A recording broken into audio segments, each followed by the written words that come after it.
गोलीमार underpass के करीब firing से नौजवान अयान के जख्मी होने का मामला है। अयान को गोली कैसे लगी, जख्मी के दोस्त अवैस ने पूरा वाकया बयान कर दिया। मैं और अयान लालू खेत की तरफ से गोलीमार चौरंगी जा रहे थे। हम दोनों अलग अलग मोटरसाइकिलों पर सवार थे। अवैस ने मजीद कहा कि अंडरपास की दूसरी जानिब पुलिस मोबाइल खड़ी थी। एक पुलिस एहलकार ने चलती मोटरसाइकिल पर मेरा हाथ पकड़ा, जिससे मेरी बाइक स्लिप हो गई। जोर से बोलो बेटा। डाक खाने से आ रहे थे तो ना क्या पुलिस वाले थे, ऊपर भी गाड़ी खड़ी हुई थी, नीचे भी गाड़ी खड़ी हुई थी। मेरा दोस्त था, दोस्त भी भगा था, मैं भी भगा था, मेरा नाम मुंगेज है, मैं भी भगा था गाड़ी अंदर ना। जब हम गए ना अंदर तो पुलिस वाले ने मेरा हाथ पकड़ लिया। उसी वक्त मेरी गाड़ी स्लिप हो गई। मेरी गाड़ी जब स्लिप हुई ना, मेरा दूसरा दोस्त ना मेरे गिर गया था। मेरा दूसरा दोस्त ने पीछे भागने की कोशिश करी ना, वो भगाई करी उसने, तो उसको 3-4 गोलियां मारी हैं, उसको चलाई गई है। तो ना क्या हम लोग सारे उसको बोल रहे हैं, सारा बच्चा गिर गया। तो हम लोग ना उसके बाद भाग के गए तो उसके बाद देखा ना तो पूरी टूटी हुई हालत हो रही थी। वो उठने की कोशिश करता था, गिर गया था हमारे सामने। अवैस की गुफ्तगू आपने सुनी। इस बारे में मजीद तफसील देंगे शाहबाज खान। शाहबाज, पुलिस हुकाम ने इस वाक़े पर कोई मौक़िफ़ दिया? जी बिल्कुल, गोलीमार अंडर बाईपास के करीब मुबैना पुलिस की फायरिंग से ये 15 साला नौजवान है जिसके ज़ख्मी होने का मामला है। ताहम पुलिस की जानिब से इब्तदाई तौर पर जो है मौक़िफ़ सामने आया वो ये आया था कि अंडर बाईपास पर एक पुलिस मुकाबला हुआ। 2 मोटरसाइकिलों पर सवार 4 मुलजिमान थे जिन्होंने एक शहरी से 125 मोटरसाइकिल छीनी थी और इसी दौरान पुलिस पार्टी मौके पर पहुँची। मुलजिमान के साथ फायरिंग का तबादला हुआ। तबादले में एक मुलजिम जो है वो पुलिस की जानिब से दावा किया गया, एक मुलजिम ज़ख्मी हुआ, जिससे उसके 3 साथी अपने हमरा लेकर फ़रार हो गए। उसके कुछ देर बाद जो है पुलिस का ऐसा कहना है कि हमें इत्तला मिली कि अंडर बाईपास के अंदर, यानी कि अंडर बाईपास के अंदर जो है वो ज़ख्मी नौजवान मौजूद है। और पुलिस अयान जब पुलिस वहाँ पर पहुँची तो पुलिस का कहना है कि हमने उसको देखा कि ज़ख्मी नौजवान की पीठ पर गोलियाँ लगी हुई थी और फौरी तौर पर एम्बुलेंस को बुला के उसे अब्बासी शहीद अस्पताल मुंतकिल किया गया। ये मौक़िफ़ जो है वो पुलिस का था। उसके फौरी बाद जो ज़ख्मी अयान है उसका दोस्त अवैस सामने आया और उसने पूरी कहानी जो है वो सुना दी। पुलिस का दावा था कि अंडर बाईपास के अंदर जो है उसको ज़ख्मी हुआ है फायरिंग से, जबकि जो अवैस है उसका ये कहना है कि ये अंडर बाईपास के बाहर ये वाक़या करीब पेश आया है जहाँ पे 2 मोबाइलें, पुलिस मोबाइलें पहले से मौजूद थीं और ये दोनों अलग अलग दोस्त मोटरसाइकिलों पर सवार थे। अवैस को जो है पहले ही हाथ पकड़ के रोक लिया गया। जब अयान जो है इसने अपनी मोटरसाइकिल पुलिस वालों को देख के मोड़ के भागने की कोशिश की तो उस पर पुलिस वालों ने मुबैना तौर पर जो है फायरिंग कर दी। अवैस की तरफ से यही बताया गया है कि 7 से 8 एहलकार थे, जिनमें से 2 से 3 एहलकार जो थे वो सादा लिबास में मलबूस थे। ताहम पुलिस का उसके बाद से जो है रब्ता करने की कोशिश की जा रही है। पुलिस का जो है मजीद मौक़िफ़ इस पर सामने नहीं आ रहा, कोई भी नहीं दिया रहा था। इनिशियली जो मौक़िफ़ था उन्होंने पुलिस मुकाबला करार दिया, क्रॉस फायरिंग थी। उसके दौरान बताया गया कि मुलजिमान की फायरिंग से जो है वो की जद में आके अयान ज़ख्मी हुआ है। इस वक्त लियाकत नेशनल अस्पताल में जो है वो ज़ख्मी अयान ज़ेर इलाज है। डॉक्टर्स की जानिब से बताया जा रहा है कि उसका इलाज है। अच्छा शाहबाज, चूँकि वालिदैन बेहतर बताते हैं अपनी औलाद के बारे में, अयान के लवाहिकीन ने अयान के मामूल की सरगर्मियों बारे कुछ बताया है? जी बिल्कुल, उनका ये कहना था कि उनका बच्चा जो है वो आज रात जो है वो सहरी के लिए निकला था और सहरी का दूध लेने के लिए अपने दोस्त के हमरा निकला था और रास्ते में एक पेट्रोल पंप पड़ता है, वहाँ पर वो पेट्रोल भरवाने के बाद वो दूध लेने की तरफ जा रहा था और अपने घर की तरफ वो इसका रूट था। और सरगर्मियों के हवाले से उनके वालिदैन का कहना है कि वो उनका बच्चा जो है वो किसी भी ऐसी गैर कानूनी सरगर्मी में मुलविस नहीं है, किसी ऐसी सरगर्मी में मुलविस नहीं है। बहुत शुक्रिया आपका। कौमी असम्बली में अदालती इस्लाहात के लिए कानून साजी का बिल पेश कर दिया गया। तरमीमी बिल में अज़ खुद नोटिस केस का फैसला सुप्रीम कोर्ट के 3 सीनियर तरीन जजेस को देने की तजवीज़ दी गई है। Supreme court practice and procedural 2023 का मुसव्वदा विफाकी काबीना से मंजूरी के बाद कौमी असम्बली में वज़ीर कानून ने पेश किया। बिल में तजवीज़ किया गया है कि सुप्रीम कोर्ट के 3 सीनियर तरीन जज अज़ खुद नोटिस का फैसला करेंगे। अज़ खुद नोटिस के फैसले पर 30 दिन के अंदर अपील दायर करने का हक हासिल होगा। अपील दायर होने के 14 रोज के अंदर दरख्वास्त को समाअत के लिए मुकर्रर करना होगा। वज़ीर कानून आज़म नज़ीर तारड़ ने इज़हार ख्याल करते हुए कहा कि 2 जजेस के मौक़िफ़ ने तशवीश की लहर पैदा कर दी। तरमीमी बिल के तहत चीफ जस्टिस का अज़ खुद नोटिस लेने का इख्तियार रेगुलेट करने की कोशिश की गई है। तजवीज़ दी गई है कि अज़ खुद नोटिस के बाद समाअत भी 3 रुकनी बेंच करेगा। जनाब स्पीकर, हमने देखा कि ऐसे अदवार भी आए जब एक दिन में सुप्रीम कोर्ट ने इंतज़ामी हवालों से मैं कहूँगा दो, तीन, चार सुओ मोटो नोटिस लिए। मामूली बातों पे कि हॉस्पिटल के बाहर पार्किंग की मुनासिब सहूलियात नहीं हैं, इस तरह के मामलात के ऊपर भी सुओ मोटो नोटिस लिए गए, जो कि बिलाशुबा इदारे की तकद्दुस और तकरीम में इजाफा करने का बायस नहीं बने। उन रूल्स में ये इख्तियार जो है वो चीफ जस्टिस साहब के पास है। और अब जो गुज़िश्ता रोज़ जो जजमेंट आई है, 2 मुअज़्ज़ज़ जज साहबान का जो मौक़िफ़ आया है, उसने एक और तशवीश की लहर पैदा कर दी।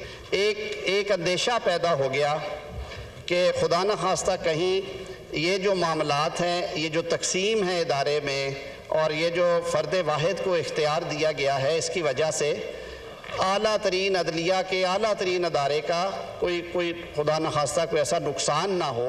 मुजव्वज़ा बिल के मुताबिक सुप्रीम कोर्ट में बेंचेस की तश्कील चीफ जस्टिस की सरबराही में 3 रुकनी कमेटी करेगी। आर्टिकल 184 के तहत अज़खुद नोटिस का मामला पहले कमेटी के सामने जांच के लिए रखा जाएगा। बिल में तजवीज़ किया गया है कि आर्टिकल 188 के तहत नजरसानी दरख्वास्त दायर करने के लिए फरीक को पसंद का वकील मुकर्रर करने का हक हासिल होगा। एक्ट की लफाज सुप्रीम कोर्ट और हाई कोर्ट समेत किसी भी अदालत के फैसले पर असरअंदाज होंगी। स्पीकर ने अदालती इस्लाहात बिल कायमा कमेटी बराए कानून और इंसाफ को भिजवा दी। कायमा कमेटी का इजलास आज होगा, जिसमें तरमीमी बिल की मंजूरी दी जाएगी। कौमी असम्बली में अदलिया के हवाले से करारदाद मुतफ़क़ा तौर पर मंजूर कर ली गई, जिसमें सुप्रीम कोर्ट से इलेक्शन के मामले में मुदाखलत न करने का मुतालबा किया गया है। ऐवान में वज़ीर इत्तलात मरीम औरंगज़ेब की पेश करदा करारदाद में कहा गया, ये ऐवान अदलिया की मुक़न्नना में मुदाखलत को मुस्तरद करता है, तमाम असम्बलियों के इंतखाबात एक ही वक्त कराने का मुतालबा करता है और इंतखाबात से मुतालिक केस में 4-3 के तनासुब से फैसले की तायद करता है। ये मुतालबा भी किया गया इलेक्शन कमीशन में अदलिया मुदाखलत न करे और इंतखाबात से मुतालिक मुकदमात की समात फुल कोर्ट करे। करारदाद में कहा गया, ये ऐवान सियासी मामलात में अदलिया की बेजा मुदाखलत को सियासी अदम इस्तेहकाम का बायस समझता है। वज़ीर-ए-आज़म शहबाज शरीफ ने कौमी असम्बली में धुआंधार खिताब किया। इमरान खान को आइन शिकन करार दे दिया। कहा, एक लाडला किसी अदालत के सामने पेश नहीं होता, लाडले को पाकिस्तान के साथ खेलने की इजाज़त नहीं दी जाएगी। आज इदारों के खिलाफ जिस तरह की बातें हो रही हैं, 75 साल में ऐसा नहीं हुआ। वज़ीर-ए-आज़म ने मज़ीद कहा कि सुप्रीम कोर्ट के 2 जजेस का इख्तिलाफी फैसला इंतहाई अहम है। सुप्रीम कोर्ट के अंदर से उठने वाली आवाज़ें उम्मीद की नई किरण है। इस आइन को इसका संगीन मजाक उड़ाया जा रहा है। जो अदलिया के इख्तियारात हैं उसकी जनाब स्पीकर धज्जियां बिखेरी जा रही हैं। एक लाडला किसी अदालत के सामने पेश नहीं होता, उसको आनन फानन रात के अंधेरे में जनाब स्पीकर मुख्तलिफ अदालतों से एक्सटेंशन मिलती हैं, वो अदलिया का मजाक उड़ाता है। किसी ने नोटिस नहीं लिया। जनाब स्पीकर, इमरान नियाजी ने मुआहदा किया और IMF के मुआहदे की सरीहन खिलाफ वर्जी की और पाकिस्तान को जनाब स्पीकर डिफॉल्ट की नहज पर पहुंचा दिया। जो हमारी इत्तेहादी जमातें इस हुकूमत में हैं, इन्होंने ये फैसला किया अपने ताई, अपने दिमाग और अपने दिल से कि हमने रियासत को बचाने के लिए इन सब ने मिलकर सियासत को दाव पे लगाया। इस लाडले को, पाकिस्तान को खिलवाड़ खेलने की इजाजत नहीं दी जाएगी। बहुत हो गया, पुलों से पानी बहुत बह गया। जनाब स्पीकर, कौन इलेक्शन से, वो कौन सी पॉलिटिकल पार्टी है जो इलेक्शन से भागेगी? वो सियासी पार्टी है नहीं जो इलेक्शन से भाग जाए। हमने तो इन सब ने उस जमाने में इलेक्शन फेस किए जब जनूबी पंजाब में पकड़ पकड़ के लोगों को धक्के देकर और उनको PTI के दुपट्टे पहनाकर उनको वहां पर भिजवाया जा रहा था। हम तो उस वक्त भी इलेक्शन से पीछे नहीं हटे थे जनाब स्पीकर, क्योंकि ये इलेक्शन जो होता है ये हुस्न है जमहूरियत का। लेकिन अगर आज मुल्क के अंदर बाकायदा एक जेन्युइन एक थ्रेट दोबारा आ गया है, जिसके बारे में मैंने अभी बात की आपसे जनाब स्पीकर, और इसके साथ सूबा सिंध के जेन्युइन एतराज़ात हैं सेंसस के ऊपर, MQM के जेन्युइन एतराज़ात हैं सेंसस के ऊपर। बलूचिस्तान, आज मुझे फाटा का मुझे एक डेलीगेशन मिला और उन्होंने मुझे कहा कि शहबाज शरीफ, अपना अगर सेंसस सही नहीं होंगे तो हमारे जो जायज़ ज़रूरियात वो कहाँ से पूरी होंगी? तो ये वो हालात थे जिनकी बना पर जनाब स्पीकर ये फैसला किया गया कि हम इलेक्शन कमीशन को ये जो फैक्ट्स भिजवा दें। फैसला करना उनका काम है। इमरान खान ने कहा है पाकिस्तान में अदालती इस्लाहात की ज़रूरत है। हम सब चाहते हैं कि अदालती इस्लाहात हों, लेकिन मुझे इनकी नीयत पर शक है। शहबाज शरीफ ने अदलिया पर दबाव डालने के लिए जल्दबाजी में बिल कौमी असम्बली में पेश किया। हुक्मरान जिस रास्ते पर चल रहे हैं इससे मुल्क की तबाही है। ऐसा ना हो हालात सबके हाथ से निकल जाएं। वो वीडियो लिंक पर खिताब कर रहे थे। शहबाज शरीफ एक मीटिंग करता है कैबिनेट की, और उसके बाद जब लोग तरावियाँ में मसरूफ़ होते हैं तो एक फ़ैसला आता है जल्दी जल्दी से पार्लियामेंट से। और पार्लियामेंट क्या है, जिसके अंदर अपोजिशन लीडर नून लीग का टिकट लेना चाहता है, उसको अपोजिशन लीडर बनाया हुआ एक लोटे को, वो बैठ के जल्दी से फ़ैसला कर लेते हैं कि जी चीफ जस्टिस के ऊपर सो मोटो एक्शन के ऊपर जो भी उन्होंने फ़ैसला किया। पाकिस्तान में जुडिशल रिफॉर्म्स की ज़रूरत है, वो तो हम सब मुत्तफ़िक हैं, लेकिन मैं इनकी नीयत के ऊपर शक कर रहा हूँ, क्योंकि ये लोग कभी भी अदलिया को आज़ाद और मजबूत नहीं देखना चाहते थे। जिस शहबाज शरीफ ने जल्दी जल्दी में फ़ैसला किया, और ये सिर्फ़ और सिर्फ अदलिया के ऊपर, सुप्रीम कोर्ट के ऊपर प्रेशर डालने के लिए किया।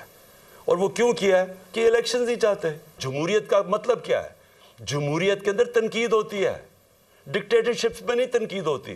तनकीद से आप अपने आप को रिफॉर्म करते हैं, आप अपनी इस्लाह करते हैं। अब इसी से ही आपको नजर आ जाना चाहिए कि अगर आपने इतना जोर लगा के जलसा फेल करने की कोशिश की, तो वो जो लाखों लोग वहां पहुंच गए, वो आपको क्या मैसेज देने आए थे? वो देने ये मैसेज आए कि जिस रास्ते पे आप निकल गए हैं, अपनी भी तबाही कर रहे हैं, मुल्क की भी तबाही कर रहे हैं, साथ है कि ये हम सबके हाथ से निकल जाए। चेयरमैन तहरीक इंसाफ इमरान खान ने कहा है कि आइन की पासदारी के लिए हर तरह की एपीसी में बैठने को तैयार हूं। पीडीएम सियासी इत्तेहाद नहीं, चोरों का गिरोह है। इलेक्शन की तारीख माफिया की सियासी मौत है। लाहौर से लियाकत अली की रिपोर्ट। ज़मान पार्क में चेयरमैन तहरीक इंसाफ इमरान खान से सदर CPNE काज़म खान ने मुलाकात की। इस मौका पर गुफ्तगू करते हुए इमरान खान का कहना था कि मेरे कत्ल की साजिश में राना सनाउल्लाह का कलीदी किरदार है। साजिश के बाकी 2 किरदारों के नाम पहले ही बता चुका हूँ। कत्ल की तहकीकात को सबोताज करने में भी तीनों नाम शामिल हैं। इमरान खान ने कहा कि राना सनाउल्लाह एक बुज़दिल आदमी है। कत्ल की धमकियों और इरादे के खिलाफ कानूनी चाराजोई करूंगा। राना सनाउल्लाह वजीर दाखिला नहीं, दहशतगर्द माफिया का रुकन है। राना सनाउल्लाह का किरदार आबद शेर अली के बाप से पूछ लें। इमरान खान ने कहा कि इलेक्शन अगर मुकर्ररा तारीख से आगे गए तो समझें कानून खत्म हो गया। PTI के उम्मीदवार 30 अप्रैल के हिसाब से मुहिम जारी रखेंगे। इमरान खान ने कहा कि अदालत उज़्मा पर इल्जाम तराशी और दबाव में लाने की कोशिशें नून लीग का पुराना वतीरा है। ये वही हैं जिनके मुसल्लह जत्थे सुप्रीम कोर्ट पर हमला आवर हुए। एक तरफ मुफ्त आटे के लिए लंबी लाइनें तो दूसरी जानिब ओपन मार्केट में आटा रिकॉर्ड महंगा होने लगा है। लाहौर में चक्की आटा 10 रुपए महंगा, फी किलो कीमत 170 रुपए तक जा पहुंची है। पंजाब की गल्ला मंडियों में गंदम की फी मन कीमत 5700 रुपए हो गई है। अब्दुल कादिर की रिपोर्ट देखिए। आवाम के लिए 2 वक्त की रोटी मुश्किल से मुश्किल तर होने लगी। चक्की आटे की कीमत बुलंद तरीन सतह पर पहुंच गई। चक्की आटा 10 रुपए महंगा, फी किलो कीमत 170 रुपए हो गई। मुफ्त आटा स्कीम के लिए लंबी लाइनें। अवाम ओपन मार्केट से महंगा आटा खरीदने पर मजबूर हैं। अवाम का कहना है कि हुकूमत सबके लिए सस्ता आटा लाए। मुफ्त आटा स्कीम में जिनका नाम नहीं वो कहाँ जाएं? परचून दुकानों पर सस्ता आटा नहीं मिल रहा, मजबूरन चक्की का महंगा आटा खरीदना पड़ता है। जो मार्केट की कीमत प्राइस थी वो कंट्रोल में रहनी चाहिए। अब ये देखें कि हर रोज आटा महंगा कर रहे हैं, ये तो मुनासिब नहीं है। आटा जो सस्ता दिया महंगाई फ्री दे रहे हैं, ये सस्ता कर दे, हर आवाम को तो मिलेगा ना यार। चक्की मालकान भी आटे की खपत बढ़ने और गंदम की सप्लाई कम होने पर परेशान है। कहते हैं कि हुकूमत गंदम की कीमत को कंट्रोल करे। गंदम 5700 रुपए फी मन हो चुकी है। सस्ता आटा कैसे फरोख्त करें? ओपन मार्केट में सस्ता आटा दस्तयाब नहीं, जिसकी वजह से 10 रोज में चक्की आटा 20 रुपए फी किलो तक महंगा हो चुका है। कारोबारी अहवाल कुछ यूँ है कि इंटरबैंक और ओपन मार्केट में डॉलर की कीमत में कमी रिकॉर्ड की गई। दूसरी जानिब स्टॉक मार्केट में 82 पॉइंट्स का इजाफा हुआ है।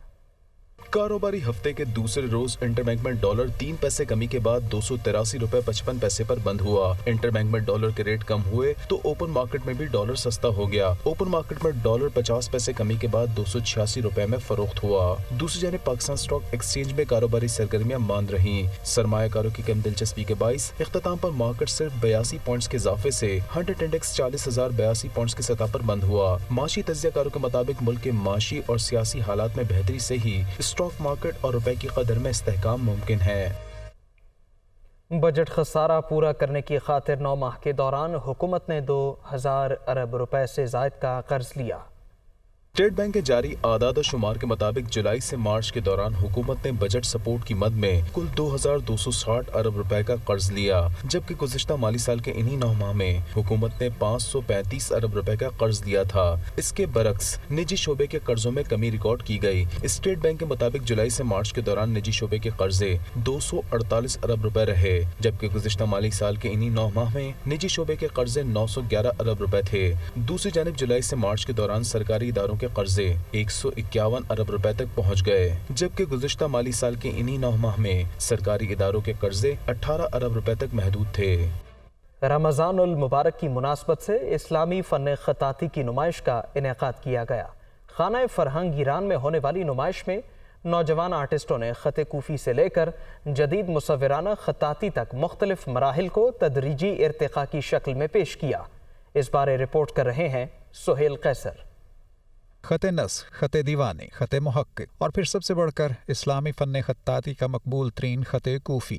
गोया खाना फरहंग ईरान में होने वाली नुमाइश अपने अंदर इस्लामी फ़न ख़त्ताती के बेशुमार अंदाज समोए हुए थी। इन फनपारों को बनाने वाले तो नौजवान थे, लेकिन पुख्तगी उस्तादों की सी नज़र आ रही थी। उनमें जो ज़ौक़ व शौक़ नज़र आता है वो उनकी उम्र से भी ज़्यादा है। हमारे हिसाब से रूहानियत उनमें अल्लाह के फजल से ऐसी है कि उन्होंने इस काम को इतने शौक़ से किया और नहायत खूबसूरत अंदाज में किया, जो बड़े बड़े फनकार भी शायद ना कर सकते हो। इस्लामी फ़न ख़त्ताती के तमाम रंग अपनी जगह, लेकिन इसका एक बहुत ही दिलकश रंग ये भी है कि इसने इस्लामी ममालिक में बोली जाने वाली मुख्तलिफ ज़ुबानों को आपस में जोड़ने का काम बहुत खूब किया है। ये इस फ़न की मकबूलियत ही है कि आज इस्लामिक ख़त्ताती में नित नए तजुर्बात होते नज़र आते हैं। हम लिखते भी कुरान मजीद है, तो इसी मुनासबत से हम लोग फिर ये एग्जीबिशन जो है मुनक़िद करते हैं। जो कलर्स हैं उनको गैलेक्सीज से कलर से प्रेजेंट करके शब कदर के अंदर जो हम रात है उसको रमज़ानुल मुबारक के हवाले से प्रेजेंट किया इसके अंदर। जब पेंटिंग कर रहा होता है तो वो जो रूहानियत होती है वो एक्स्ट्रा एक्सट्रीम किस्म की जो होती है ना, वो ज़्यादा हो जाती है। तो ये भी एक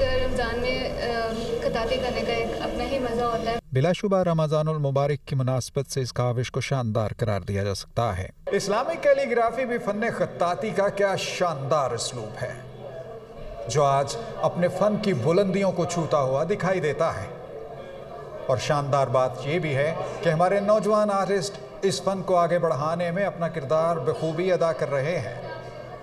कैमरामैन हनूक अकबर के साथ सुहेल कैसर, दुनिया न्यूज़, लाहौर।